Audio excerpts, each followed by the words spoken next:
Have you ever felt like you're living your life behind a thick, frosted pane of glass? You can see the world moving on the other side.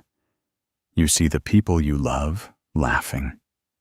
You see the seasons changing. And you know you're supposed to be participating. But everything feels heavy, muted, and miles away. It's not just being tired from a long day at the office or a late night. It's a soul-deep exhaustion that sleep doesn't seem to touch. You wake up after 8 hours of rest and feel just as depleted as when you laid your head down. Your mind feels like a room where the windows haven't been opened in years. The air has grown stale, heavy, and thin. In this state, the simplest acts of living become monumental. Choosing what to wear feels like solving a complex equation. Deciding what to have for dinner feels like trying to move a mountain with a plastic spoon. You find yourself staring at a wall for 20 minutes, not because you're thinking of anything in particular, but because the internal machinery has simply stalled. You might feel a strange sense of guilt about it, wondering why you can't just snap out of it, or why you lack the spark you used to have. You look at old photos of yourself and see a person who looks familiar, yet you can't quite remember how it felt to inhabit that version of your own skin. The version that moved with ease and spoke without weighing every single word for its cost in energy. This silence in the mind isn't a lack of thought. It's an overload of it. It's the result of your internal system running too many background programs for too long. You've been managing the expectations of others, navigating unspoken tensions, and bracing yourself against the constant noise of a world that demands you always be on. Eventually, the mind goes quiet, not because it's at peace, but because it's surrendered. It's a protective shutdown. It is your system's way of saying, I cannot take in one more thing. Think about the way your body feels when you're carrying a heavy box. At first, you're strong, you're focused. But as the minutes pass, your muscles begin to twitch. Your breath gets shorter. Your world narrows down to just the weight in your arms and the distance to the nearest table. A silent, tired mind is doing the exact same thing. It has narrowed its focus down to pure survival. It has stopped looking at the horizon because it's too busy trying not to drop the weight of the present moment. If you feel like you're running on fumes, or if you feel like a ghost haunting your own life, I want you to know that you aren't broken. You haven't lost your edge, and you haven't disappeared forever. You are simply carrying more than any nervous system was ever designed to hold in isolation. We weren't built for the relentless 24-hour cycle of modern pressure. We weren't built to process the collective weight of the world's sorrows alongside our own personal heartaches every single day. When your mind goes silent like this, it's actually an act of kindness from your body. It's trying to shield you from further friction. But that shield, while protective, is also very heavy. It takes a lot of energy to keep that glass wall between you and the world. Healing begins the moment you stop fighting the tiredness and start acknowledging it. It begins when you look at that heavy, silent version of yourself in the mirror and say, "It makes sense that we are tired. We have been carrying so much for so long." It's the transition from judging your exhaustion to witnessing it. Only when we stop berating ourselves for being stuck can we finally begin to find the door, turn the handle, and let a little bit of fresh air back into the room. We often treat our minds like a master and our bodies like a servant, expecting our physical selves to simply follow orders and keep up. We tell ourselves that we've gotten over a difficult season, or that a particular disappointment doesn't matter anymore because it happened years ago. We use logic to sweep our feelings under a mental rug, convinced that if we don't think about the pain, it has effectively ceased to exist. But your body is an honest historian. While the mind is busy rationalizing, the body is busy recording. It stores the stories we aren't ready to tell in the language of sensation, in the way your throat tightens when you try to speak up, or that persistent, dull ache in your chest that feels like a physical manifestation of a heavy heart. Think back to a time when you felt truly overwhelmed. Even if you checked every box on your to-do list and kept a smile on your face, your body was likely sounding an alarm that you chose to ignore. Maybe it was a sudden, unexplained tension in your stomach every time you walked into a certain building, or the way your hands started to shake just a little bit when a specific topic was raised in conversation.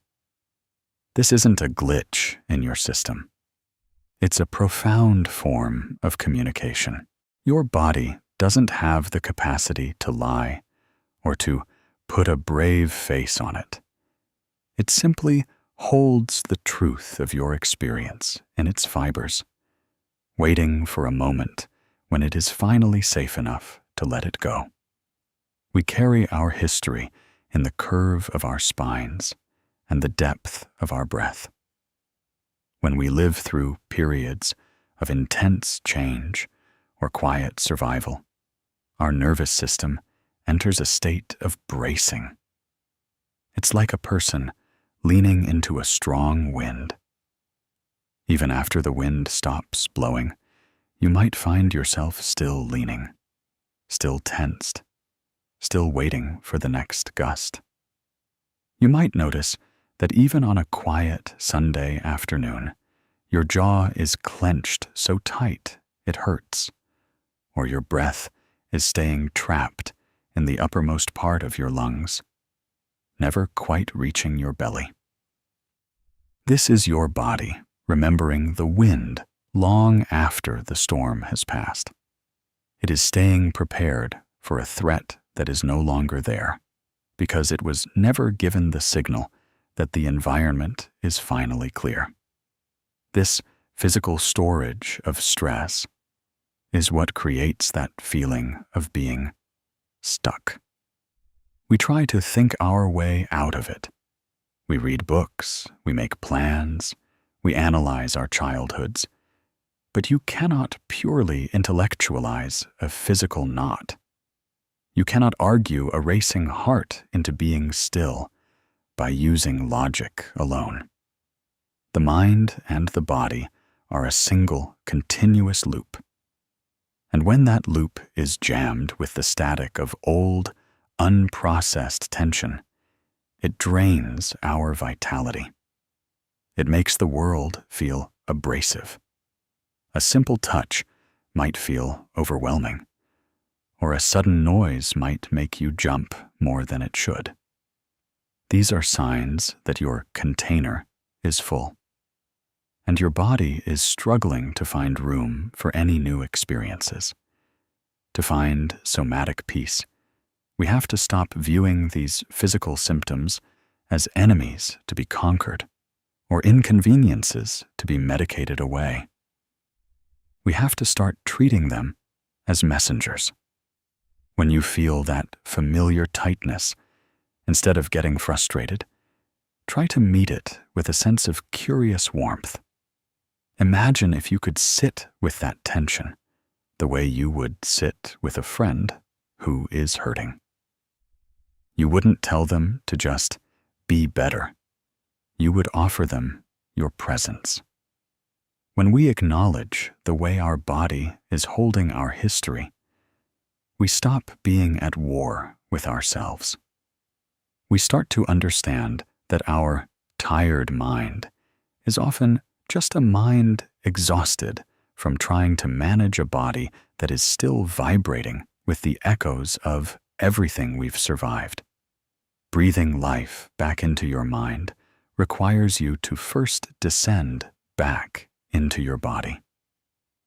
It's about learning to trust the signals again, to realize that when your chest feels tight, it's not a failure, but a request for space.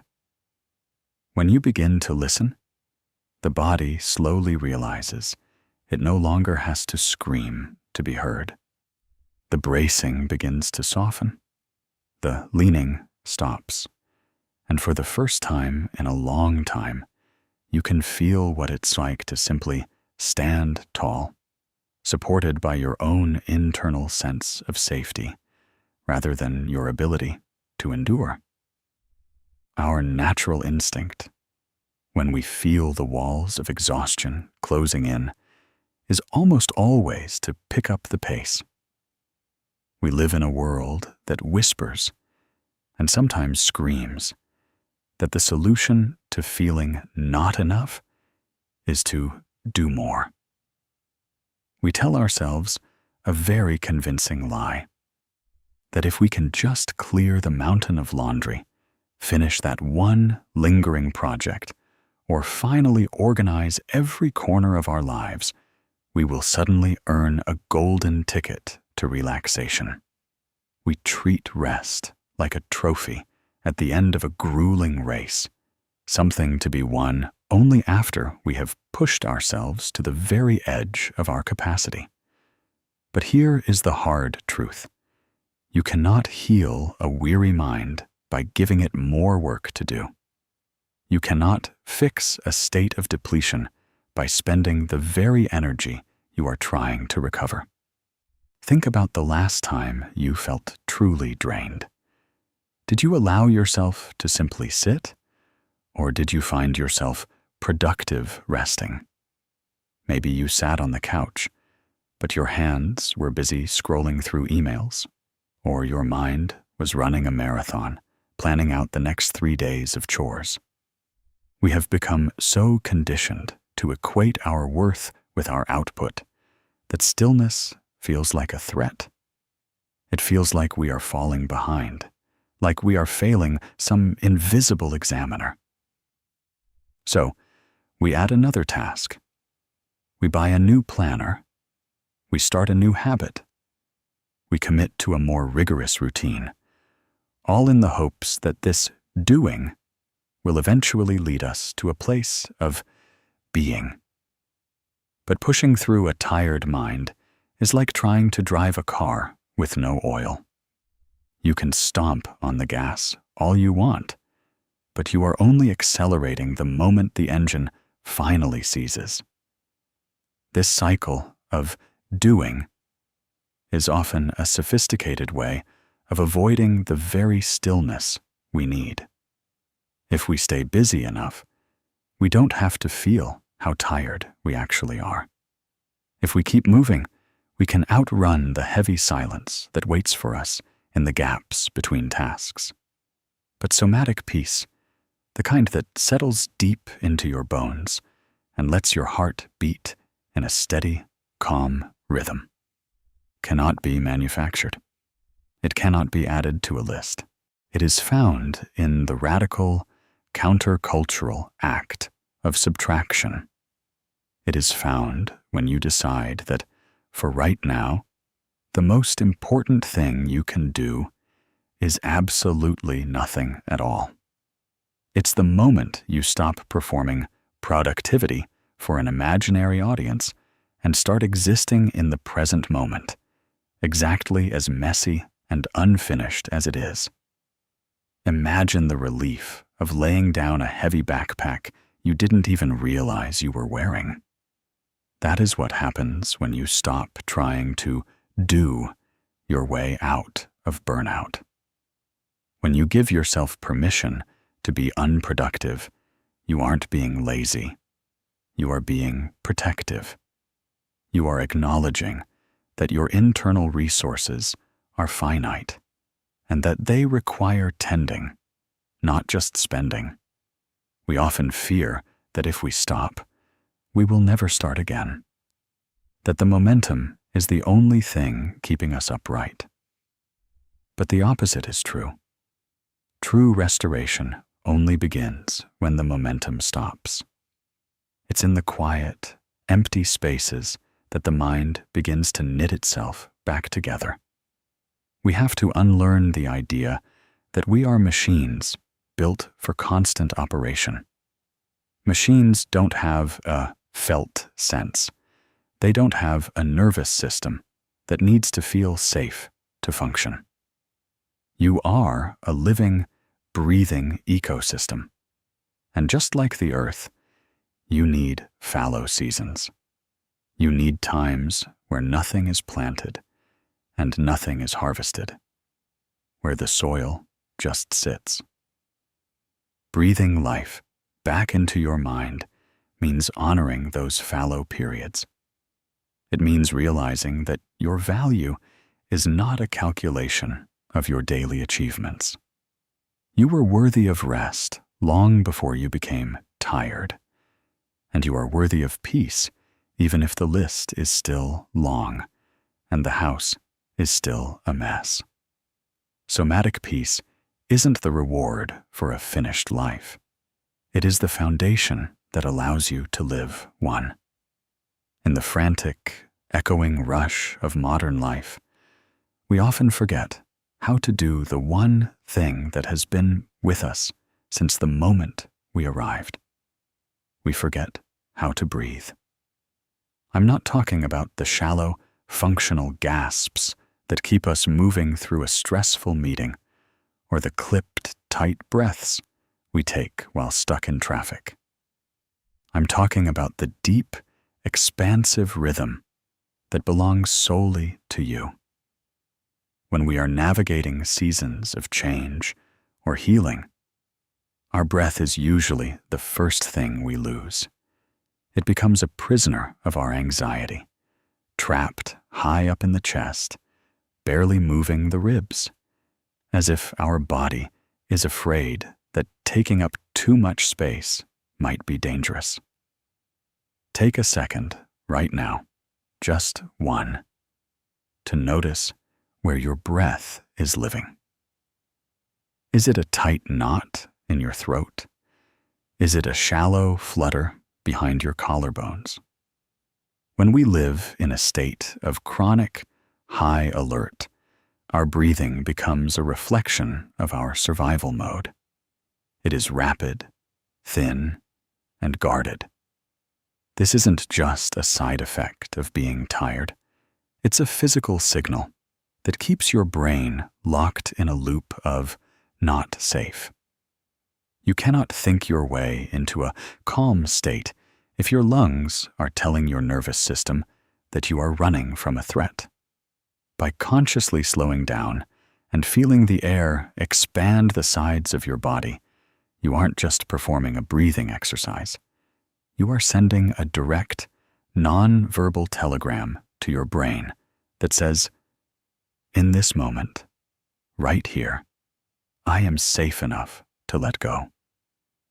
There is a profound, quiet intimacy in rediscovering your own rhythm. It's like finding a heartbeat you thought you'd lost. When you allow your breath to travel all the way down, past the tension in your shoulders, and into the soft space of your belly, you are reclaiming your own territory. You are telling the world that you refuse to be hurried. Imagine your breath as a gentle wave hitting a shore. It doesn't force its way onto the sand. It simply arrives, stays for a heartbeat, and then recedes, taking a little bit of the debris back with it. Each time you exhale fully, you are clearing out a tiny fraction of the mental fog that has been clouding your vision.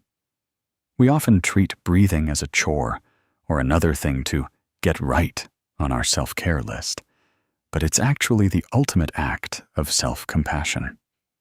It costs nothing. It requires no audience, and it is always available to you, even in your darkest hours. When the world feels too loud and your mind feels like it's vibrating with static, your breath is the anchor. It connects the you that is thinking to the you that is feeling.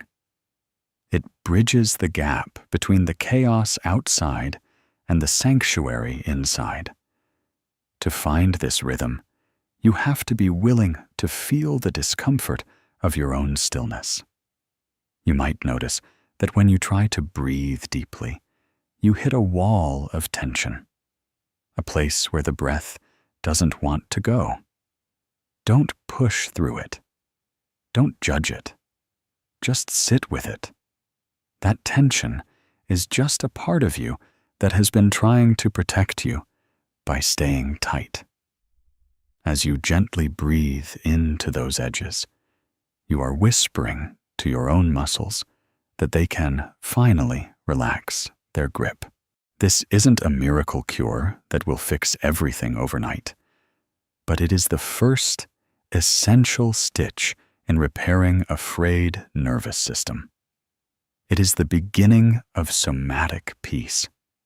The moment you realize that no matter how tired your mind is, your breath is still there, steady and faithful, waiting to lead you back home to yourself.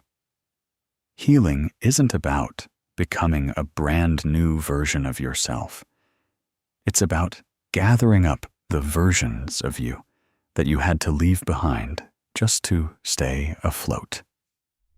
When we go through seasons of intense change, or when we spend years in survival mode, we often perform a sort of accidental surgery on our own souls. We tuck away the parts of us that feel too much for the world to handle. The part that was playful, the part that was sensitive, or the part that once dared to be creative. We hide them in the shadows of our psyche, thinking we're making ourselves lighter for the journey. But these hidden pieces don't just disappear. They stay there, calling out to be recognized, and the energy it takes to keep them buried is exactly what makes our minds feel so profoundly tired. There is a specific kind of grief in realizing you've become a stranger to yourself. You might look at an old hobby or a forgotten passion and feel a strange, hollow ache, like looking at a house you used to live in, but no longer have the keys to. This is what it feels like when the persona, the mask we wear to be professional, to be strong, or to be fine, becomes so thick that we can no longer feel the pulse of our true self beneath it. We spend so much time perfecting the exterior that the interior begins to feel like a ghost town. But integration is the process of walking back into that town, turning on the lights, and inviting those hidden parts of yourself to come out of the cold. Carl Jung once reflected, "The most terrifying thing is to accept oneself completely." It sounds simple, but it is perhaps the bravest work you will ever do. Acceptance means looking at the shadow parts of your story, the parts shaped by exhaustion, the mistakes you made when you were just trying to survive, and the needs you were told were weak, and realizing they are not flaws. They are simply pieces of your wholeness. When we stop rejecting these parts of ourselves, the internal friction begins to ease. The tiredness we feel isn't always from physical labor. Often, it's the exhaustion of a divided house. It's the result of one part of you trying to move forward, while another part is still stuck back in the past, waiting to be seen. Transitioning from survival to true being requires a bridge of deep compassion. It means acknowledging that the you who is tired right now is doing their best to protect the you that was hurt before. When you begin to integrate these different chapters of your life, you start to feel a sense of internal solidity. You stop looking for outside validation to tell you who you are, because you have finally become a witness to your own experience. You start to see that your sensitivity isn't a liability. It's the very thing that allows you to feel the warmth of the sun. Your need for rest isn't a failure. It's your body's way of honoring your humanity. To breathe life back into your mind, you must be willing to be a whole person again, not just a collection of acceptable traits. This means letting yourself be messy. It means letting yourself feel the things you were too busy to feel 2 years ago. As you bring these hidden pieces back into the light, the glass wall between you and the world starts to thin. You aren't just observing life anymore. You are finally back inside it. You aren't just a mind trying to figure everything out. You are a complete, integrated being, finally breathing in unison with the truth of who you have always been. Integration is the quiet, steady homecoming that your soul has been waiting for. Peace is not merely the absence of noise in your head. It is a physical state of being that lives in your very cells. For so many of us, we have spent years treating our bodies like a suitcase, something we just pack our worries into and lug around from one commitment to the next. We ignore the way our heart races for no reason, or the way our stomach knots up when we think about the future. We call it stress and try to move on. But your body isn't just a container for your thoughts. It is a living, breathing landscape that holds on to every fight, every flight, and every freeze response that was never allowed to finish its cycle. Somatic release is the gentle, sacred process of finally letting those cycles complete. Have you ever noticed how after a period of intense pressure, you might suddenly find your hands shaking or your eyes filling with tears for no apparent reason? Or perhaps you feel a sudden, overwhelming urge to just let out a long, shuddering sigh. That is not a sign of weakness or losing it. That is your body's ancient wisdom, attempting to discharge the stored energy it has been holding on your behalf. It is the physical manifestation of the emergency finally being over. When we suppress these urges, when we tighten our grip and tell ourselves to stay composed, we are essentially locking the energy inside, where it turns into the very mental fatigue and heavy exhaustion we are trying to escape. Learning the art of release starts with the quietest of movements, It's the radical act of sitting on the floor and allowing the ground to fully support your weight, noticing the places where you are still trying to hold yourself up. It's the simple practice of placing one hand on your chest and another on your belly, not to fix anything, but just to say, I am here with you. When you do this, you are shifting the internal weather. You are moving from a state of bracing to a state of yielding. It's in this yielding that the mind begins to find its breath again. You might feel a sudden warmth in your limbs or a softening in your gut. These are the physical markers of peace returning to its home. We often think that to release something, we have to do something or dramatic, but the body speaks in whispers. Somatic peace comes through small, grounded choices.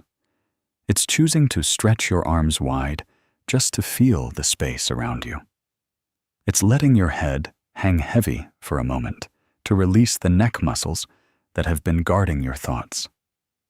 These tiny acts of physical kindness tell your nervous system that it no longer needs to stand at the gates, waiting for an attack. You are teaching your body that it is okay to be soft. As you practice this release, you might find that emotions surface alongside the physical sensations. You might feel a wave of sadness as a muscle relaxes, or a sudden spark of joy as your breath deepens. This is the integration in action. By allowing the body to move, you are allowing the mind to clear. You are clearing the debris of old survival strategies that no longer serve you. Breathing life back into a tired mind requires this physical surrender. It's a realization that you don't have to carry the weight of the world in your shoulders. You can let the ground take it. You can let the air carry it. You can finally stop being the guardian of your own pain and start being the inhabitant of your own peace. A tired mind is almost always a mind full of things that haven't been said. We tend to think of exhaustion as the result of what we do, but more often than not, it is the result of what we hold. Every time you swallowed a boundary to keep someone else comfortable, every time you said, "I'm fine," when your heart was actually breaking, and every time you buried a need because you didn't want to be a burden, you added another stone to an internal backpack. You might think those unspoken words just evaporate, but they don't. They settle into the corners of your psyche, turning into a heavy, gray, mental fog that makes it nearly impossible to see the path in front of you. Think about the physical sensation of holding back a truth. It's a literal pressure in the throat, a tightening in the chest, or a hollowness in the pit of the stomach. We spend an incredible amount of energy acting as a dam for our own emotions. We tell ourselves that being strong means being silent, but there is nothing strong about a mind that is suffocating under the weight of its own secrets. This internal silence is loud. It hums in the background of every conversation you have, making you feel disconnected, even when you are surrounded by people. It's hard to be present with someone else when you are busy guarding a part of yourself that you aren't allowed to reveal. We often stay silent because we fear the consequences of our honesty. We fear that if we speak our truth, we will cause a mess or lose a relationship, or be seen as too much. But the cost of that silence is your own vitality. When you bury your voice to keep the peace for everyone else, the only person you are at war with is yourself. You are essentially telling your own soul that its perspective doesn't matter as much as the comfort of others. Over time, this erodes your sense of self until you feel like a supporting character in your own life story. The tiredness you feel is the exhaustion of playing a role that is too small for the person you actually are. Reflect for a moment on a time when you finally found the courage to speak a truth you had been hiding, perhaps a boundary you finally set, or a fear you finally confessed. Do you remember that sudden, sharp feeling of lightness that followed? It wasn't just that the situation was resolved. It was that your body finally stopped having to work so hard to keep the lid on. That lightness is what breathing life back into your mind feels like. It is the physical relief of no longer having to carry a lie. Part of finding somatic peace is learning to be honest with yourself about what is actually draining you. We often blame our exhaustion on our schedules or our chores. But often, we are drained by the things we are not saying to the people in our lives. We are drained by the yes that should have been a no. By finding the words for your experience, you are giving that stored energy a way out. You are opening a window in that stale room of your mind and letting the air circulate again. You don't have to shout your truths from the rooftops to find relief. Sometimes it starts with just saying it out loud to yourself in an empty room, or writing it down where no one else can see. It's about acknowledging that your feelings are facts, and they deserve to be recognized. When you stop being a graveyard for your own unspoken words, you find that you have so much more room to breathe. Your mind clears, your heart softens, and you realize that the world can handle your honesty much better than you can handle the weight of your own silence. We often fall into the trap of believing that peace is a destination we have to travel to. A far-off beach, a silent mountain, or a future version of our lives where all our problems are finally solved. We treat serenity like a luxury we can only afford once the real work is done. But when your mind is truly tired, you don't have the energy to trek toward a distant horizon. You need a sanctuary that exists right here, in the middle of the laundry, the emails, and the heavy, gray afternoons. Finding somatic peace isn't about escaping your life.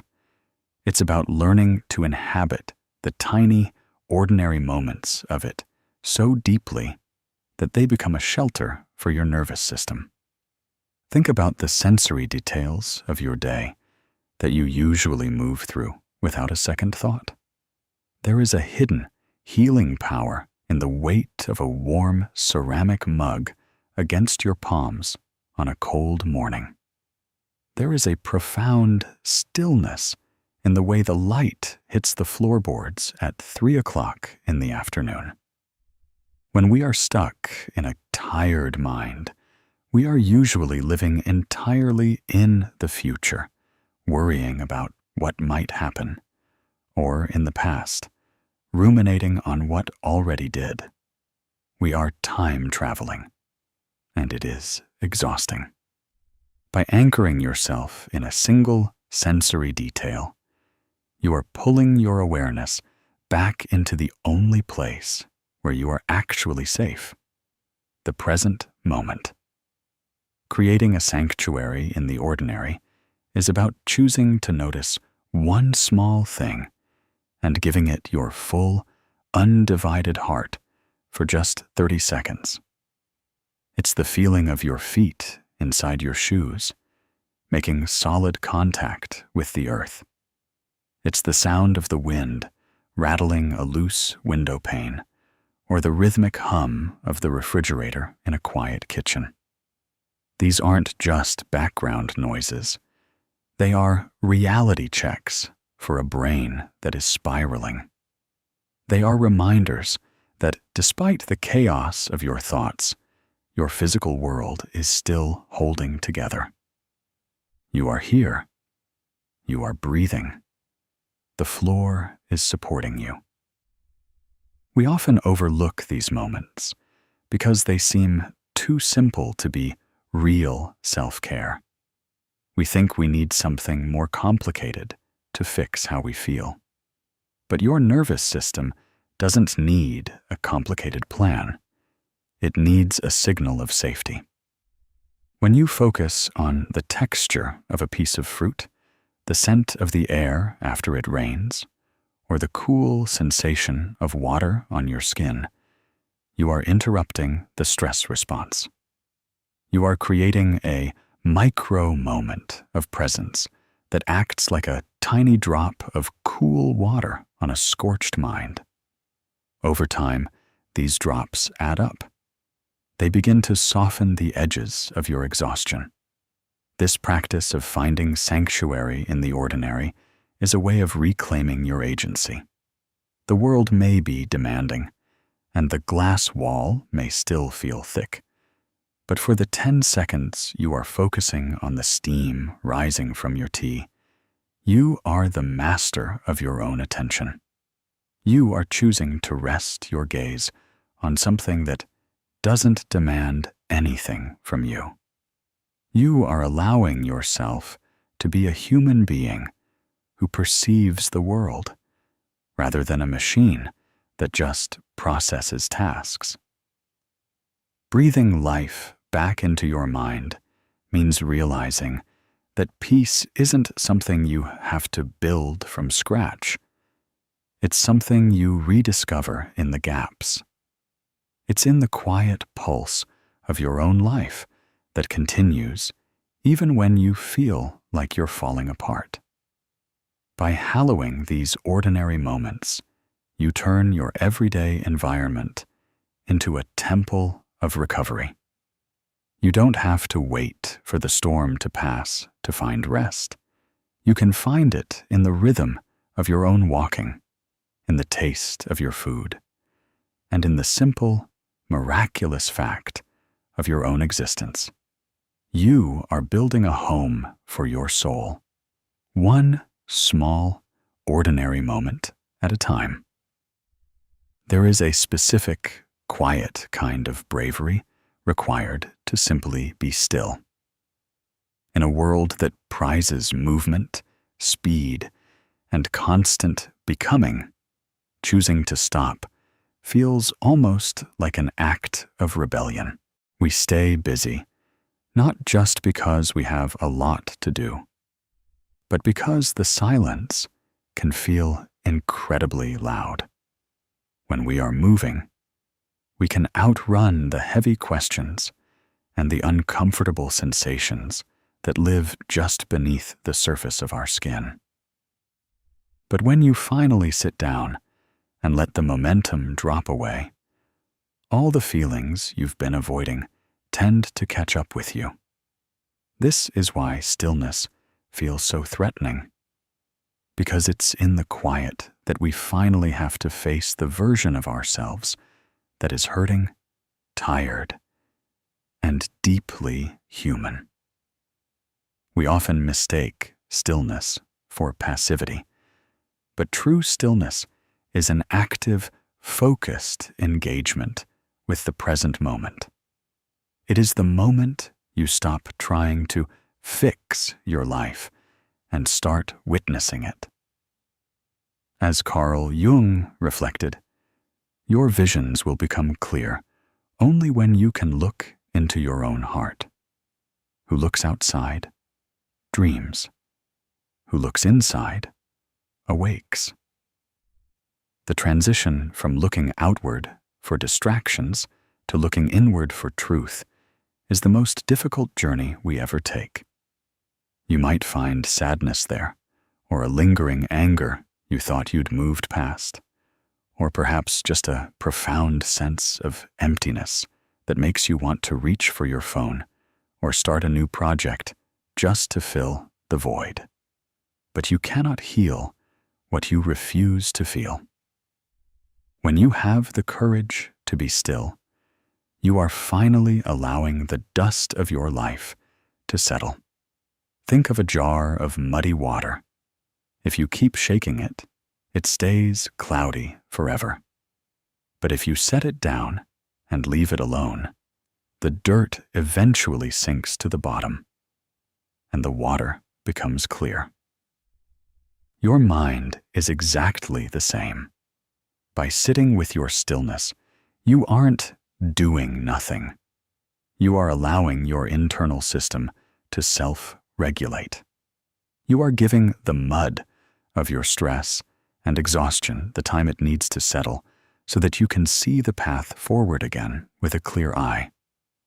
This stillness is where somatic peace is born.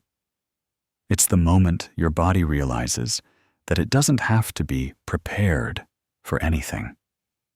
In the silence, you might notice the way your heart rate gradually slows down, or the way the tension in your forehead finally begins to smooth out. You are teaching your nervous system that silence isn't a threat. It's a sanctuary. You are proving to yourself that you can handle the loudness of your own internal world without needing to escape it. This builds a deep, unshakable sense of self-trust. You begin to realize that you are the sky, and your thoughts and feelings are just the weather passing through. The weather can be stormy and loud, but the sky remains vast, quiet, and untouched. Choosing stillness is also an act of self-validation. It is saying to yourself, I am worth listening to, even when I have nothing to report. It is honoring your own capacity and admitting that you need a break from the performance of living. When you stop the frantic doing, you make room for your intuition to speak. You begin to hear the quiet signals your body has been sending you for months, the requests for more rest, more play, or more boundaries. Breathing life back into your mind requires this period of internal looking. It is a homecoming that requires no travel. It is simply a decision to stay right where you are, with all your flaws and all your weariness, and to offer yourself the same grace you would offer a tired friend. When you master the art of being still, the world loses its power to overwhelm you. You find that you carry a pocket of silence with you wherever you go, a steady, grounded core that remains peaceful even when the world outside is in chaos. Stillness isn't the end of the journey. It is the source of the strength you need to continue it. Breathing life back into a tired mind isn't a destination you arrive at, or a box you check off a list. It is a gentle, recurring practice of returning to yourself. It is the realization that the glass-walled feeling doesn't have to be your permanent home. Moving forward doesn't mean returning to the frantic pace that broke your spirit in the first place. It means forging a new path, one where your well-being is the compass, not an afterthought. It is about learning to walk through your life with a soft front and a strong back, staying open to the world while remaining firmly rooted in your own internal sense of safety. As you step into this new way of being, you will notice the moments when the old heaviness tries to return. You might feel your shoulders creeping back toward your ears during a busy afternoon, or notice your breath becoming shallow and trapped when a deadline approaches. In the past, you might have judged yourself for this, or pushed through the discomfort. But the new way is different. Now, you recognize these as signals, gentle taps on the shoulder from your body. Instead of frustration, you meet them with a single grounding breath. You pause, you feel your feet on the floor, and you remind yourself that you are allowed to take up space. You are learning that your value is not a calculation of your daily achievements, but a reflection of your humanity. This new way of moving is characterized by a radical shift in pace. We often feel that to be successful or good, we must be fast. But there is a sacredness in moving slowly. When you move slower, you can actually feel the air against your skin. You can hear the nuance in a friend's voice. You can notice the precise moment when your body has had enough and needs to rest. You are no longer a passenger in a runaway vehicle. You are the driver, and you are choosing a speed that allows you to actually see the landscape of your life. This isn't about doing less for the sake of being lazy. It's about doing things with more presence so that they don't hollow you out. You are also learning to honor your capacity. Some days, your 100% will look like a mountain of accomplishments.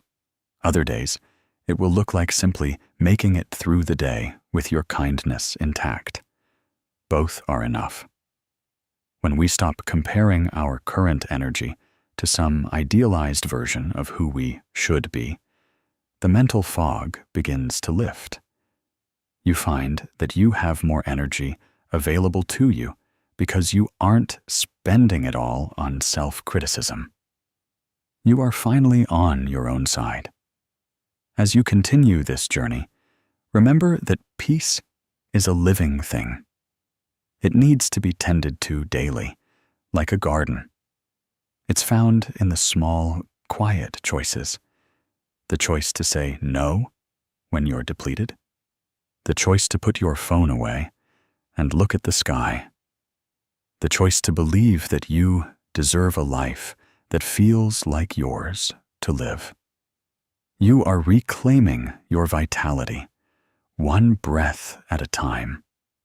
You are shifting from a life of survival, where you were just trying to get through the day, to a life of existence, where you are actually here to experience it.